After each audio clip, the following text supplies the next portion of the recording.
just rained, and it hasn't rained in about 3 or 4 weeks.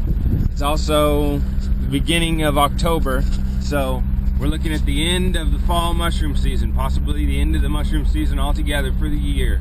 So we just had a good rain. We're gonna go out and see if we can find some really good specimens to take clones from for my own stock. Well, here's some Jew's ears, also known as wood ears. And I think these will be a little bit difficult to tissue culture, but just because their flesh is so thin, it'd be hard to get a sterile sample. So we're just going to gather these for some spore samples. We'll see if we can get a good culture off of that. We found some Armillaria species here. I believe these are honey mushrooms. Usually I find them coming from the ground, but these are actually coming out of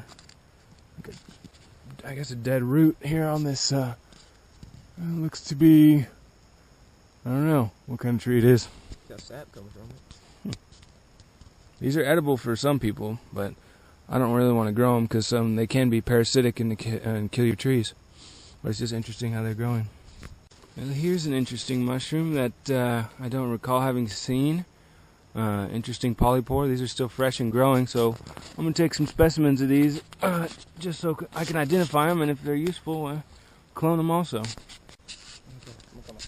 Well, looks like we found a cave here, a little limestone cave, and the entrance is blocked by this rock, so we're gonna check it out. Yeah. All right, it looks like it goes down quite a ways. Let's see if we can clear a little bit more so a big boy like me can get in here. All right, we went to the truck and got some spelunking tools. Got a hammer drill and some drill bits. We're going to try to clear this opening up a little bit so we can get down in there. About perfect. Alright, we got a bunch of holes drilled in it. This is actually like quite a bit harder than limestone, so it might be chert. And we got holes running along here, and we're going to try to get it to fracture, dropping a big rock on it. Yeah, this actually is chert. A cherty limestone nodule right here that was hanging on the edge here. Let's see. Hold that for a second.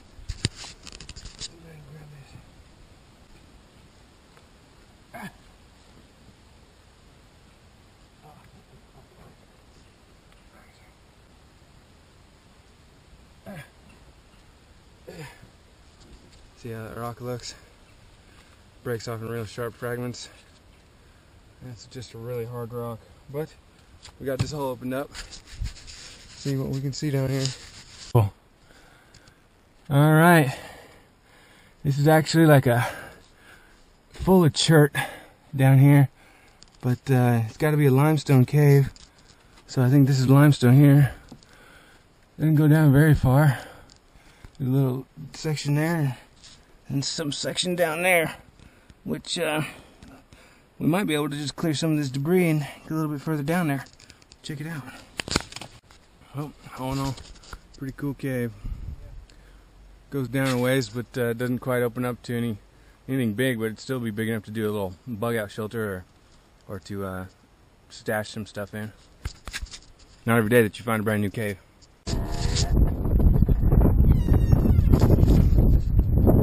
He's out here doing some more exploring. Found it looks like me. Doesn't it look like a seagull to you? Some type of seagull, a gull of some type. Poor thing's hurt. He's wounded. Well, we can't do anything for it. Poor guy. Seemed like he's been nesting in here for a little bit, maybe. Well, we're exploring some new property, trying to find some mushrooms and seeds and whatnot. This is a really old place, and they've got totally abandoned. They've got cows on it now. They've got this big man-made water feature here and these bridges. We're kind of checking it out. This is one of the stone houses that it's like a well house, kind of a pump house thing. Well, this actually is just a little island out here. It's just a little, they probably had a gazebo here or something at one time, way back in the day. It's just an island made out of crushed limestone gravel.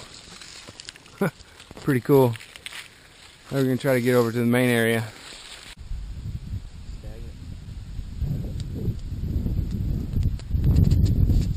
Tear it on that. shit, you know. Here's a pretty cool, what looks like a well house or like a pump house to me. Real old, made with cherry limestone. Nice little view. It looks like something was skipping across the top of the water like a snake. See those lines? Yeah. Boy, they got it set up to where you can walk down there and swim, but I sure wouldn't do it. Yeah, this is some kind of a pump house. Got a big old Check out the electric box, see what's pressure tank. going on in there. Oh my God, look at these mud daubers on this thing. Holy dick. That's wild. These things are totally coated in mud dauber nests. I didn't even know those are mud daubers. This is something else. These electric is not that old. This is like 1940s, 1950s stuff. It's copper. It's got sheetrock. It's probably been redone. But all this stuff's been scrapped. There you got a Dayton pump here. I minted it. Yeah. They had rebar going across there. This is cool. We got a bunch of ruins going on here. There's water in this. Is there? Yeah.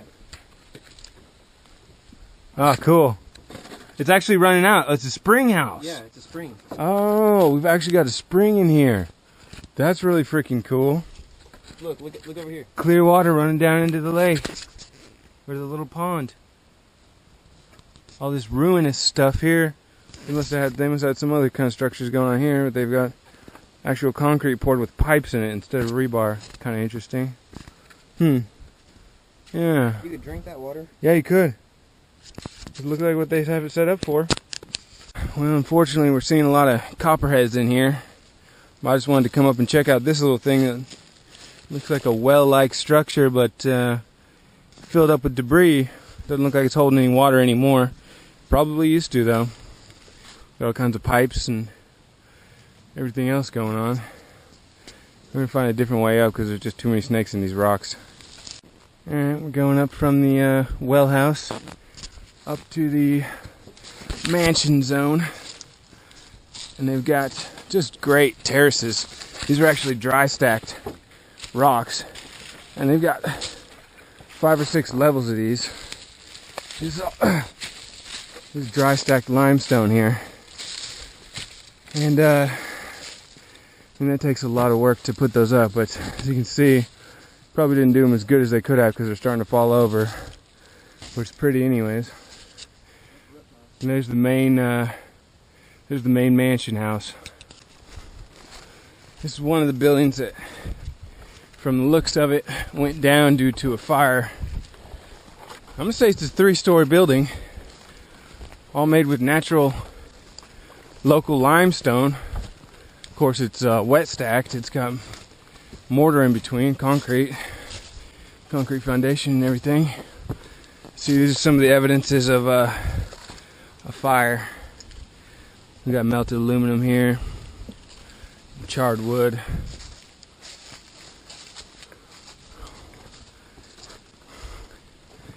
It's a pretty cool zone though. Ruins.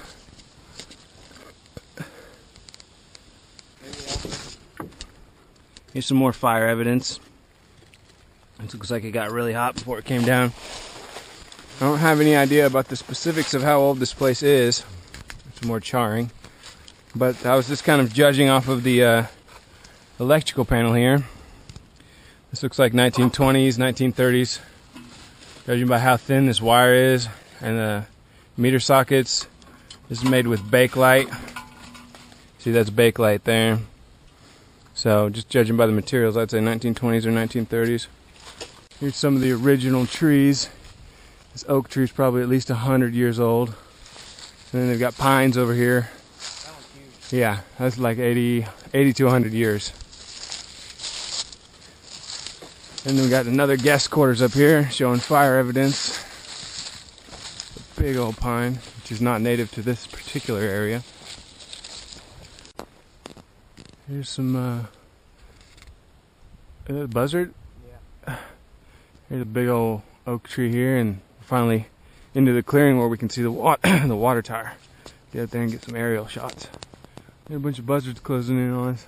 Landscape tiles over there.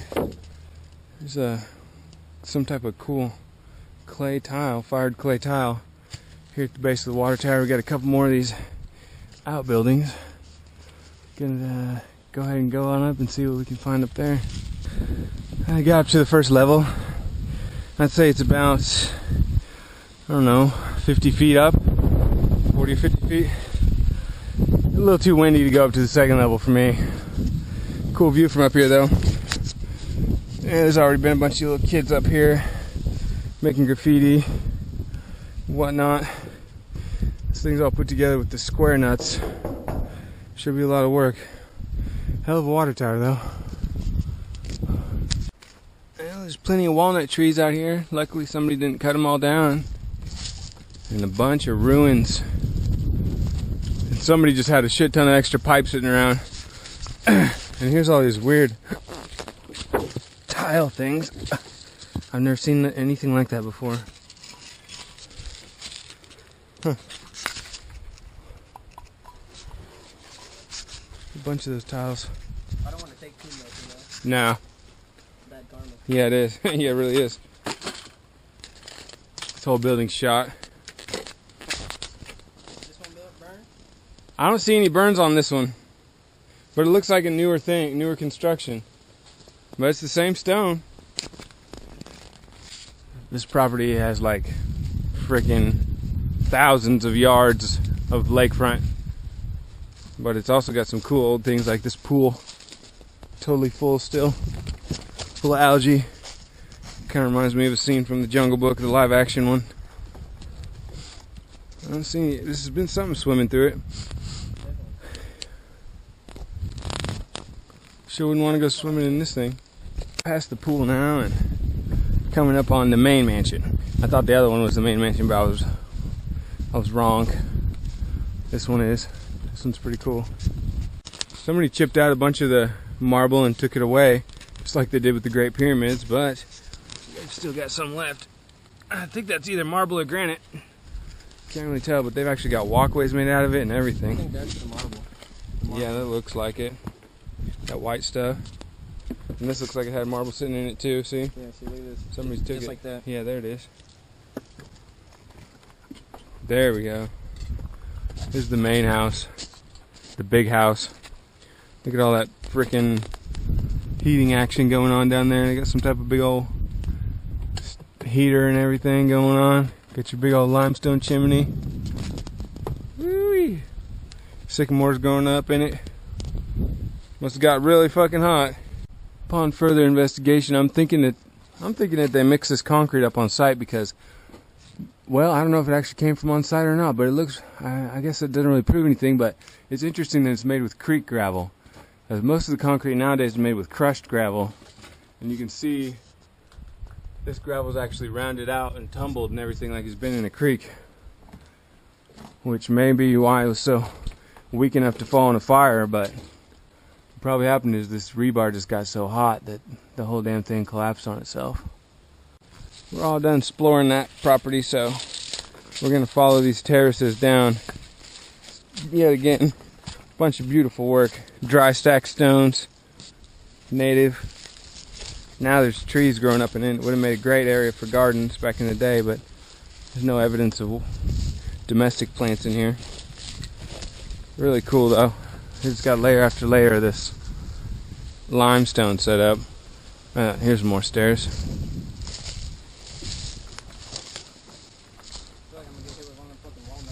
Yeah, it sounds like just barely missing us. Oh, shit. I mean, the amount of work that it would have taken to do all these fucking stacked rocks. Because you can't stack these rocks with machines. They got to be stacked by hand. They could have done all the clearing by machines, you know. But that dry stack work has to be done by hand.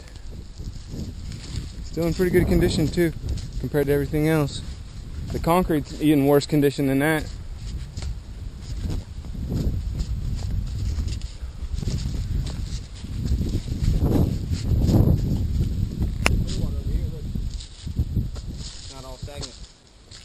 Oh yeah.